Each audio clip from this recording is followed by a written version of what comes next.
All right, the rebuild kits we're going to be using are made by Walker Products. These are the best kind of quality ones I've found for the price online. I'll leave a link in the description if you'd like to purchase those. It does say fuel injection, but don't worry, it's just the actual carburetor kit. It comes with some gaskets, a new needle and seat valve thing, some new hose line, and different washers and stuff like that. It's pretty much everything you'll need. I mean, anything else that's failed you can repair. And I'll show you how to do that, but this is all the stuff you're most likely going to need to replace. So this is a good kit, and it's very cheap. So for starters, we're going to remove the suction chamber bell housing up here. Usually these are in pretty tight, but just be careful and try to break them free, and then they'll be really easy after that.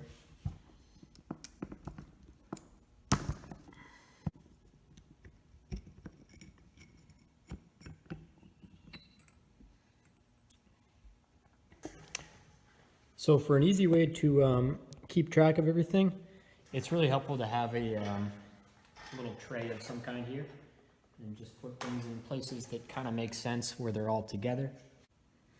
All right, so next we're going to be taking apart the float bowl, just the top of it here. We're going to leave this connected. We don't need to remove that, but we will be replacing this gasket in here and making sure the float level is set, and replacing the float jet as well, the needle and seat. So it's almost the exact same screws on here. It's the same procedure. And these don't appear to be on as tight.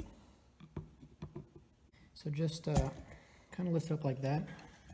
And then you're going to need to rotate this around so you can actually lift it up. You can see just right there. And now that can come right out. So a couple things here. This gasket looks pretty bad. It's definitely good that we're replacing it. I can already see a few pieces that are in there. And there's obviously going to be some gas in here. So just have somewhere where you can dump it out. So we're going to be coming back to this later. But in all likelihood, we're going to be just replacing this because this is included in that rebuild kit that I bought and I have linked here. Which we'll have to adjust it to make sure the float level is set accurate. But it's just a good idea to look and see if there is anything messed up here that might be kind of the source of your problem. So just kind of think analytically about whatever problem it is your carburetor has and see if just replacing this might be all you need. So, all right. So next we're going to be taking off the mixture screw here and inspecting that, and in my case, getting rid of all this weird peanut butter. I don't know. It looks like really weird grease in there, just old grease. But I also have some strange gas clips that you might have. I've never seen anything like this in any other car. But yeah, just get these hose lines taken care of first, and then you can start working on the mixture screw. All right, so now we just need to take this off.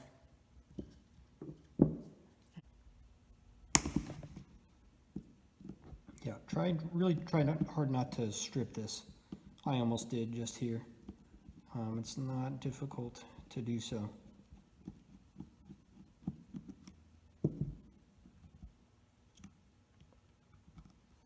I'm just putting the screw back here so I don't lose it. And then the mixture jet slides right out. So we'll clean that later.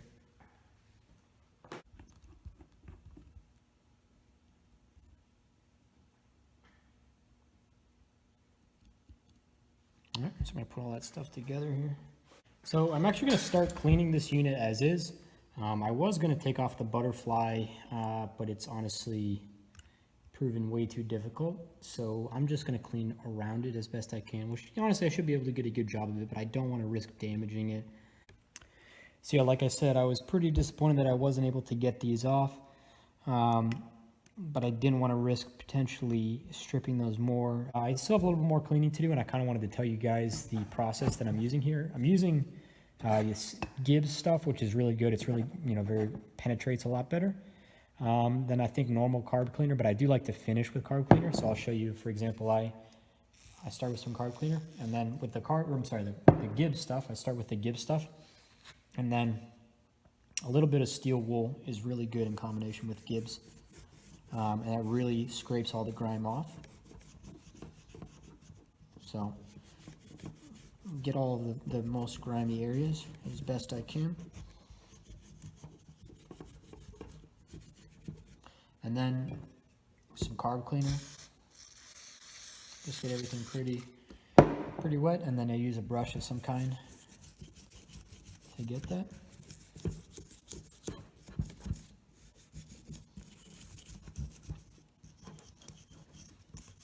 And then I finish just by kind of drying it a little bit with a paper towel. You know, off most of the junk around there. And yeah, it usually works pretty well. So I'm going to clean inside this float bowl a little bit here.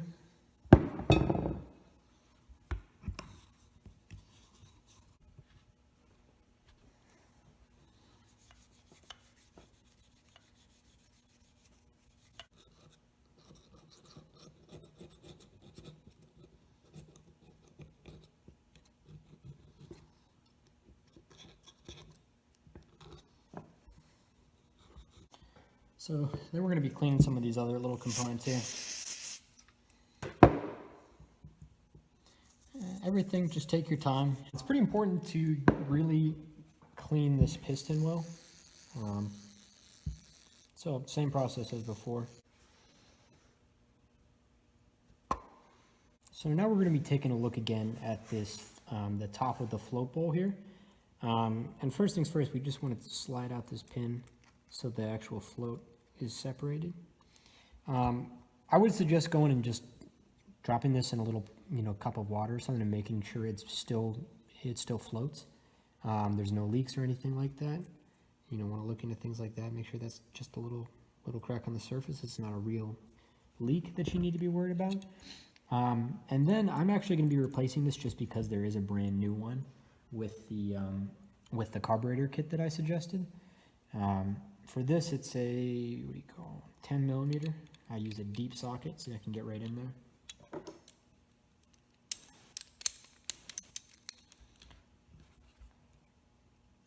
And honestly, I might need to go put this in a vise. Never mind.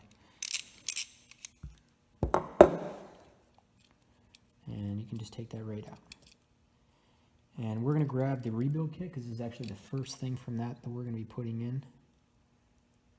So here's our new needle and seat. I want to make sure you grab the washer off of the old one. Put that down there first. And then grab this new gasket from the kit so you have both of those in there. So what we need to do is adjust this float and needle and seat such that this distance right here, when this is just touching the needle, is 10.3 millimeters. So I'll show you kind of what that means here. Make sure you're putting this back in with both the washer and that gasket that came with the carburetor kit.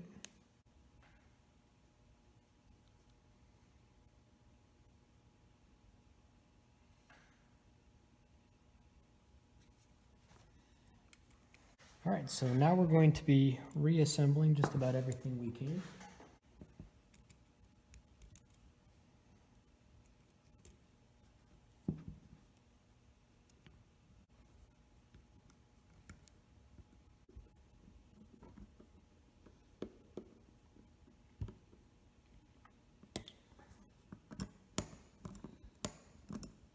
So the next thing you're going to want out of your rebuild kit is this gasket that goes on top of the float bowl. And I know it looks like it doesn't fit, but if you just take it one screw at a time, it does. And again, same technique of sliding this on this side that you have open, getting it underneath that notch there and rotating it. So I would recommend just kind of getting some more lubricant on this piston because it has to slide pretty evenly. You don't need a whole lot, but the next thing to remember is as long as that notch lines up with over here and that the needle doesn't bang up against anything as it comes in there. And then grab your spring.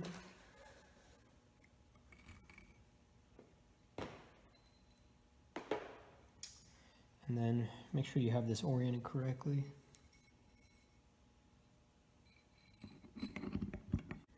Your rebuild kit is also going to come with some fresh hose to connect the float bowl to the mixture screw. Make sure you take off the old gasket there and put this new one on here. Should go on pretty easy. So in order to dampen the rise of this suction chamber piston, it's pretty freely rising right now. That's what this this chamber here is for. And you just need to fill that with, I would suggest, some Marble Mystery Oil. You don't need a whole lot, and I'll tell you exactly how much to pour in. But either get like some kind of like something you can just inject it in, like a skinny whatever, so you can inject some fluid in there. Because you can't take this all the way out, or else the fluid will run out prematurely. So what you need to do is something like this, where you can just sort of pour it in while this just rests on the side. And you might spill a little bit, but that's all right. And you want to have about a ½ inch to the top. So it looks like I'm pretty close, and I just need a little bit more. Oh. And that's pretty good. So I'm just going to screw that back on.